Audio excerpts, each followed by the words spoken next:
Hola de nuevo. Hoy haremos una breve introducción de la ambientación de una historia. La ambientación es lo que queda cuando sacas a los personajes y la trama.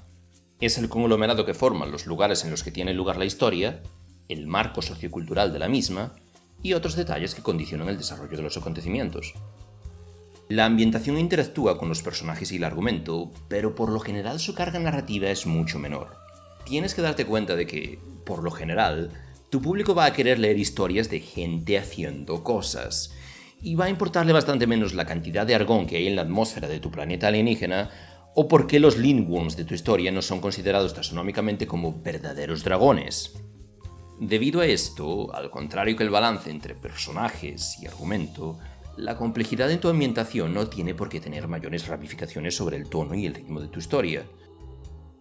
En esencia, no es tan distinto que un grupo de exploradores en las profundidades del océano sea incapaz de devolver a su submarino a la superficie que un grupo de astronautas pierda el control de la nave y quede a la deriva en el espacio exterior.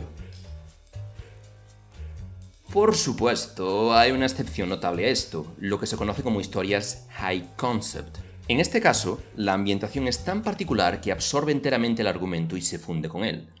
Piensa por ejemplo en obras como Men in Black o El show de Truman. Aquí la ambientación es central, y tanto los personajes como la trama podrían intercambiarse fácilmente sin que la historia cambiase tanto. Este tipo de historias son bastante complicadas de llevar, pero aún así trataremos de cubrirlas en el futuro. Aún así, por lo general, la ambientación es más un añadido estético que una característica central de tu historia. Si tu historia fuese un pastel, los personajes serían el bizcocho, la trama sería el relleno, y la ambientación sería el glaseado. Y luego ya la ortotipografía serían o bien las frutas confitadas que nadie quiere comerse, o bien las figuritas de fondant que nadie quiere tocar. Pero hablaremos de estas cosas en otro momento. En cualquier caso, del mismo modo que puedes hacer un bizcocho de yogur sin glaseado ni cobertura, puedes decidir trabajar poco o nada en tu ambientación sin que tu obra sufra necesariamente por ello.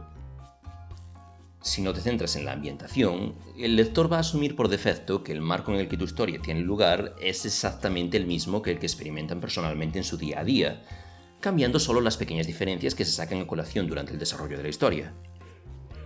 Esto tiene sus ventajas y sus desventajas. Por un lado, esto te ahorra explicar cómo funciona el mundo cuando eso no es relevante para tu historia. Pero por otro, alguien con un marco sociocultural distinto al que tenías en mente va a tenerlo complicado para seguir tu historia. Es por eso que las ediciones modernas de libros antiguos suelen estar llenas de notas al pie. El escritor parte de la premisa de que el público está familiarizado con la ambientación, pero esto no tiene por qué ser el caso para alguien que lea su obra décadas o siglos más tarde. En el otro extremo, hacer una ambientación elaborada también tiene sus ventajas y desventajas. La mayor ventaja es que si consigues desarrollar una ambientación coherente y expansiva, básicamente puedes pasarte el resto de tu vida contando historias que sucedan en ella.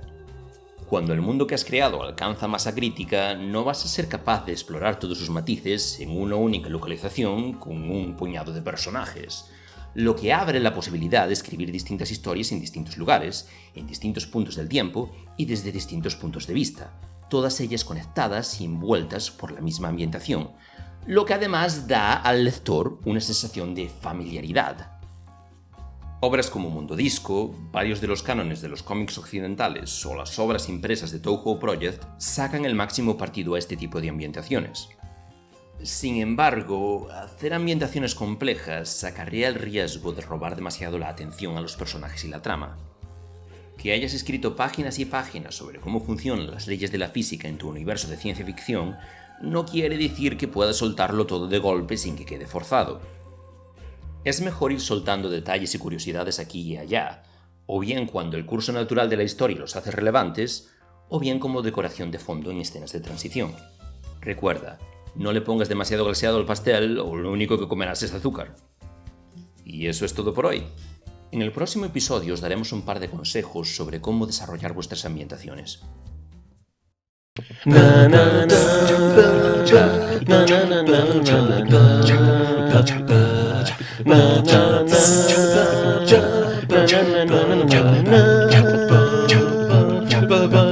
Ba-da-da-da.